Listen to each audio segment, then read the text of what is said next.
고백하는 건데 제 남자친구가 굉장히 좀 이렇게 잘 아는 동기와 내가 코엑스에서 둘이 손잡고 가는 걸 딱 목격하고서 사랑이 어떻게 이러니? 막 이랬는데 나는 이거 트라우마다. 외상후 스트레스 장애에 해당한다. 이 트라우마를 당한 사람은 믿음이 없어져 버려요. 그러니까 트라우마 인생인가 봐. 붓을 해야 될 것 같은데.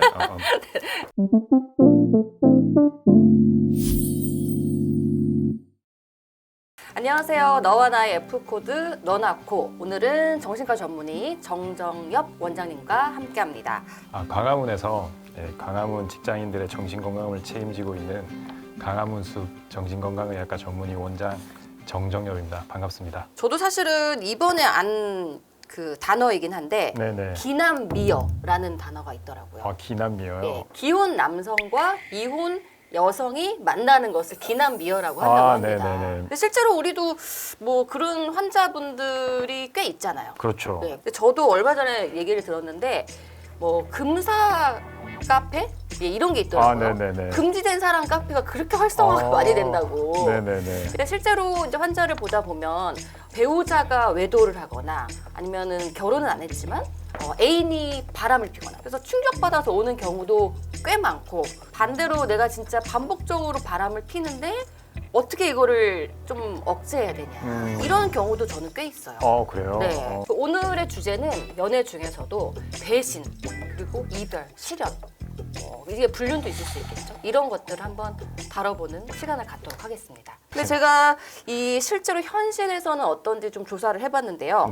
조선일보에서 설문조사를 했더라고요. 이 성인 남녀 702명 중 불륜 경험이 있다라고 한 분들이 몇 퍼센트나 될까요? 한 10% 정도 되지 않을까요? 10%요. 네네네. 놀랍게도 기혼 남녀의 30.3%, 그러니까 거의 3분의 1에 가깝죠. 엄청나네요. 불륜한 적이 있다고 답을 했습니다. 네네네. 그 셋 중에 한 명이 바람을 폈다는 거는 물론 여러 가지가 있을 거예요. 우리가 생각하는 정신적인 바람도 있고 아무튼 본인이 그래도 나는 불륜 경험이 있다라고 고백한 게 거의 기혼 남녀의 3분의 1이 된다고 합니다. 저희는 실제로 환자분들이 이제 찾아오시니까 그런 얘기를 개인적으로 많이 듣는데요. 어떠세요? 선생님은 실제로 환자분들이 많이 찾아오세요? 많죠. 많죠. 보통 정신과에 오게 되는 큰 문제를 한 두 가지로 나눈다면은 돈 문제랑 이성 문제가 아닐까. 돈과 이성 문제.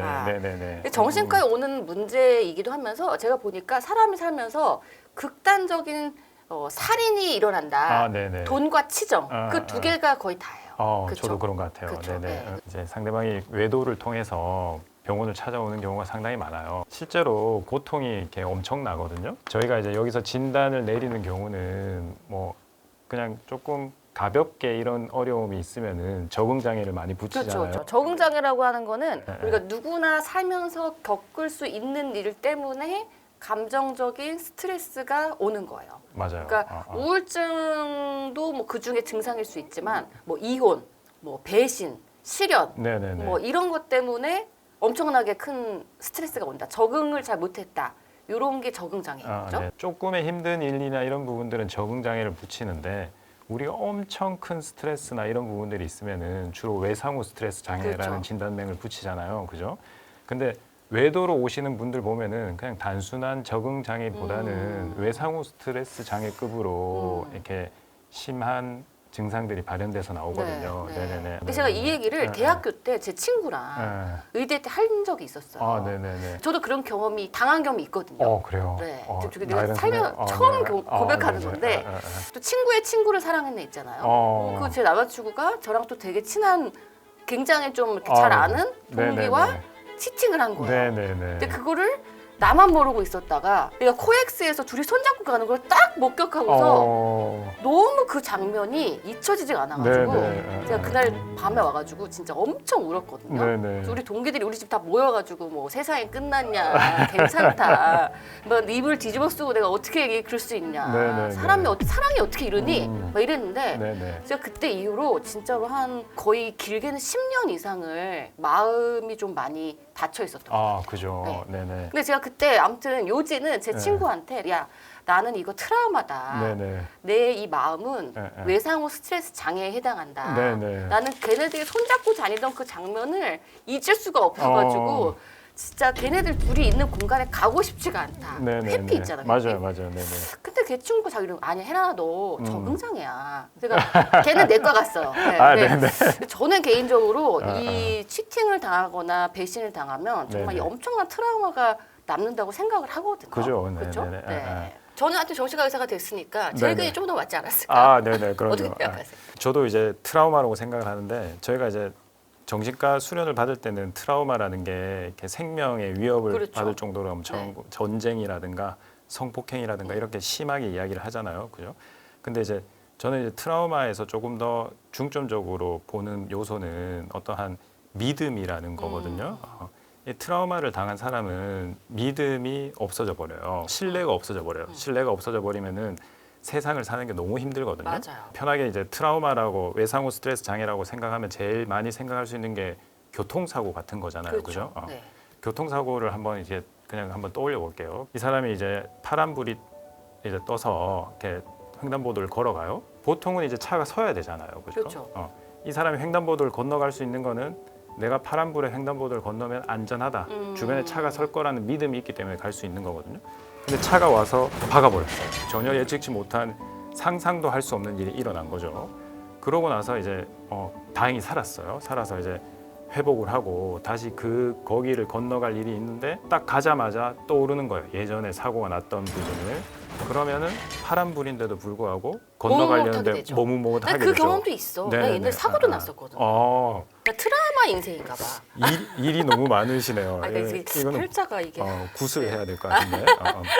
아무튼. 네. 근데 이제 거기 믿음이 빠진 게 그 장소에만 있는 게 아니라 이게 확대가 돼요. 원래는 광화문 사거리에서만 이렇게 머뭇하거나 건너지 못하는 행위가 일어나는데 그게 점점점 퍼져요. 잠실 사거리 가도 생각나고, 그죠. 천호동 사거리 가도 생각나고, 여의도 가서도 강남도 못 가고 이제 길을 건너지 못하게 되는 거예요. 그런데 이제 또 길에만 그런 게 아니라 신뢰감이 떨어진 게 안전에 대한 신뢰가 빠졌기 때문에 인도를 걸어가도 저 차가 혹시 나를 덮쳐오지는 않을까 하는 생각들을 하게 되는 거예요. 이게 이 믿음이라는 거는 이런 안전에 대한 믿음일 수도 있지만 어떤 사람에 대한 신뢰감일 수도 있다면 인간관계에 대한 애착에 대한 신뢰. 이 사람은 나를 사랑해주고 나를 배신하지 않고 나를 언제까지 따뜻하게 맞이해줄 거다라고 하면서 상대방을 믿는 그런 부분이 있으니까 그런 부분에서 배신을 당하면은 이 사람뿐만이 아니라 다른 사람들하고 관계에서도 모두 다 힘들어지는 거거든요. 이거는 그냥 단순한 적응 장애를 넘어서 그 사람한테는 잊을 수 없는 트라우마를 주는 거죠. 실제로 이런 환자가 왔을 때 어떻게 조언을 해주세요? 다시 시도해보는 게 좋은데 시도를 못하는 이유는 시도를 하려고 했을 때 너무 공포감이나 두려움, 불안 같은 게 이제 떠올라서 그런 거거든요. 근데 사람들이 잘 지낸다, 못 지낸다 이런 부분들을 너무 자기의 어떠한 느낌하고 많이 연결을 시키는 경향들이 있어요. 그러니까 뭐 오늘 어땠냐 그러면 오늘 그런 불안이 떠오르지 않고 괜찮았어요. 이렇게 표현을 하거든요. 그 장면이 떠오른 날은 못 지냈다고 하고 너무 바빠서 그 장면이 그 장면을 생각할 시간도 없이 보낸 날은 잘 지냈다고 이야기를 해요. 이렇게 이제 자기의 느낌, 어떤 웰빙의 느낌이 그 사람이 잘 지낸 건지 잘 지내지 못한 건지로만 비교를 하게 되면은 이 트라우마의 증상이 완전히 없어지고 난 다음에 다시 시도를 할 때도 그게 그렇게 높지 않은 상태여야지만 다시 이제 연애를 시도할 수 있고 좋아질 수 있단 말이에요. 근데 이제 우리가 이제 잘 지냈다 못 지냈다는 저희가 이제 정신과 영역에서는 조금 가치적으로 접근을 해요.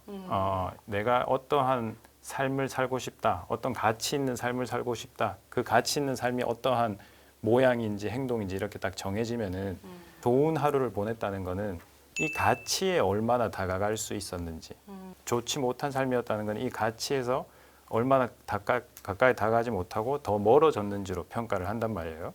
그러면은 이제 우리가 이런 트라우마가 있었을 때 정신과 용어로는 노출이라고 하죠. 익스포저. 그죠. 새롭게 연애를 하는 거를 노출이라고 한단 말이에요.